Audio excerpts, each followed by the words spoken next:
Yo, what up, YouTube? It's your boy Jordan. I'm gonna be doing a quick video talking about Ethereum, because if you look back to my older videos, you'll see about 2 years ago when Ethereum was trading about like $100 or $200. I said, yeah, Ethereum's going to $7,000 to $12,000, and yeah. So it's just a little update. The reason I did say that Ethereum is gonna go up in the long term, in a nutshell. There's a lot of different reasons I can get into, and I can get all this speculation. But one of the main reasons is that there's 1,000 different altcoins, and for most big exchanges like Binance, for example, Ethereum is the medium exchange for all the different altcoins. You usually don't trade US dollars between US dollars and all these small altcoins. Usually you trade in between, in and out of Ethereum and the altcoins. And then you would trade Ethereum in and out with US dollars. Usually it doesn't go directly through US dollars to trade. When you're trading on these major exchanges, you're usually going between ETH and altcoins. So it's like the backbone of the entire altcoin market, for one. And for two, you have a really intelligent person that is in creation of these altcoins.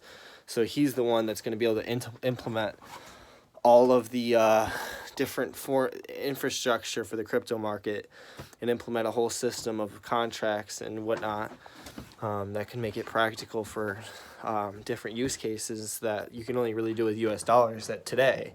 But he's going to implement those all kinds of different use cases, and even more than you can do with the US dollar, into the crypto market. So there's a lot of speculation there, but what do I update on the whole Ethereum thing? How have things went for me?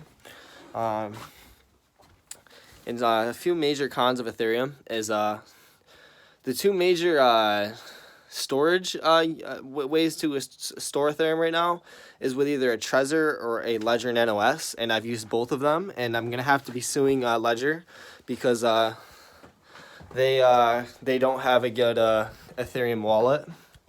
They use their Ethereum storage through a third party, and that third party is very, very unreliable, and I lost a lot of Ethereums because of it.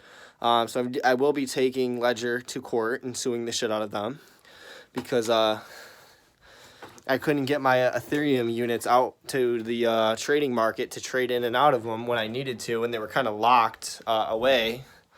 And I couldn't really get to my own fucking cryptocurrencies because there was technical difficulties with their third party that they are affiliated with. So yeah, I don't know why a reputable company like Ledger would work with a third party that is extremely unreliable and hackable and just all around terrible. Chinese crap bullshit, just unbelievable. But I'm not even gonna get into all that. So that's one big problem with storing Ethereum.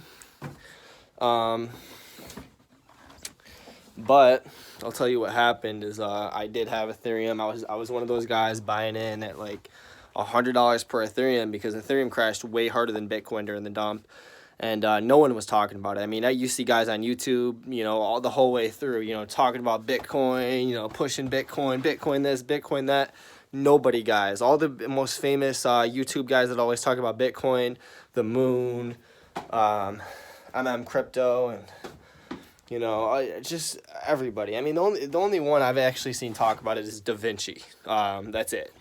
Everybody else, all the biggest YouTubers that promote Bitcoin, they all are, talking about Ethereum now. Everyone in the YouTube community is all talking about Ethereum now that it's at fucking 3,700. But when Ethereum crashed to $80 and wasn't catching up with Bitcoin very well at the time, like a year or two ago, and Ethereum was at like $100, $200, and Bitcoin was starting to catch back up to like 10,000, 13,900, and Ethereum was lagging behind a lot in the very beginning.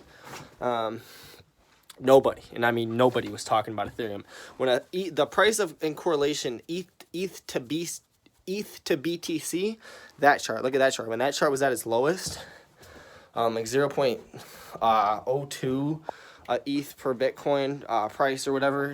It was when it was below that. Nobody, and I mean nobody on YouTube was talking about it, guys. The only one was like Da Vinci, and very, very, very few other people were talking about Ethereum then. When Ethereum was $80, nobody was talking about it at all. Even the biggest Bitcoin guys, you know, even the Moon and everything else, none of them was talking about buying Ethereum like a juicy price and all this other stuff. I mean, it was pretty much so dead that, I mean, you go to TradingView and nobody, and I mean, no, there was not even, you know, you'd see the post on Bitcoin, you know, you got 50,000 views here, 50,000 views there. And then you look at the Ethereum post. I mean, there was nobody was talking about Ethereum. I mean, literally, the post of Ethereum, you'd get like 100 views, 200 views, 300 views. You know, you go to the Bitcoin and then TradingView ideas, and it was like 50,000 views. So, like, literally, guys, literally nobody. And I was like one of those few people that I was fucking buying it up like candy at $80 Ethereum. You know, it was a good deal. So, what I did was I held on to my Ethereum, and I sold all my Bitcoin for Ethereum. And, you know, I fucking doubled my Bitcoins, and then I sold it back for Bitcoin. I should have held on to it because I would have been able to fucking 5x, 10x my Bitcoins, and I'd probably have fucking 5 times the Bitcoins I have today if I held on to it a little bit longer. I really did want to hold on to it longer. I really was very confident. But I'm just so bullish on Bitcoin, and I know for sure 100% that it will be hitting 200 plus K.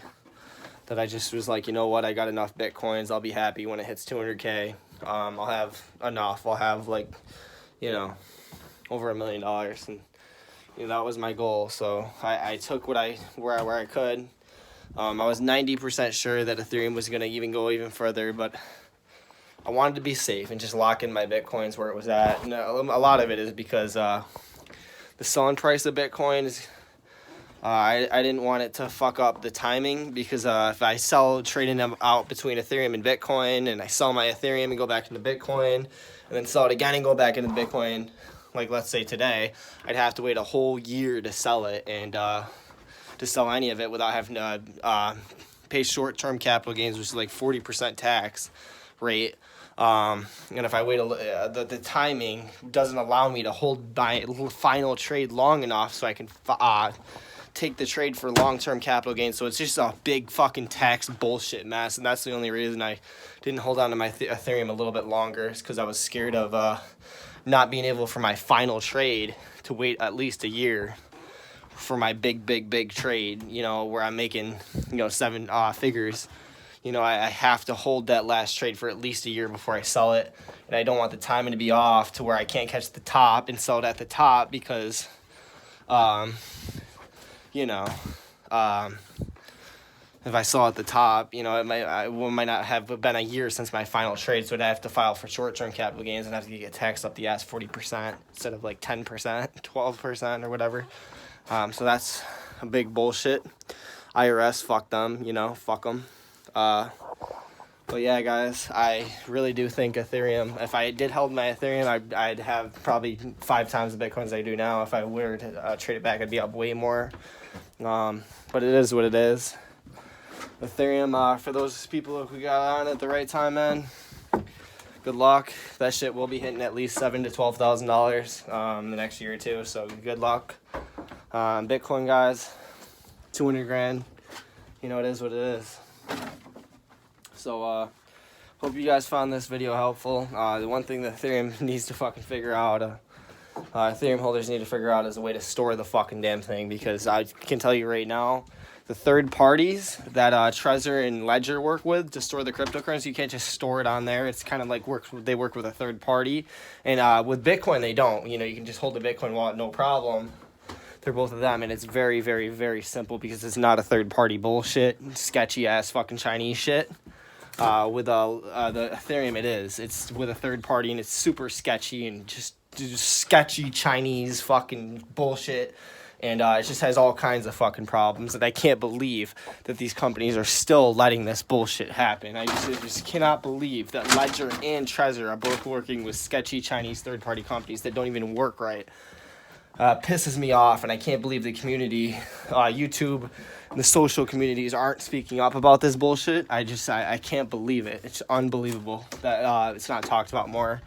But it is what it is, guys. I guess, people will find out when they try to take out their Ethereum that they have in long-term storage for 5 years out of their ledgers and their treasures, and they can't access it. And they'll just find out the hard way that their fucking $18 million fucking investment in Ethereum, they can't even get a hold of it. So they're going to find out the hard way. But yeah, it is what it is, guys. Have a good day.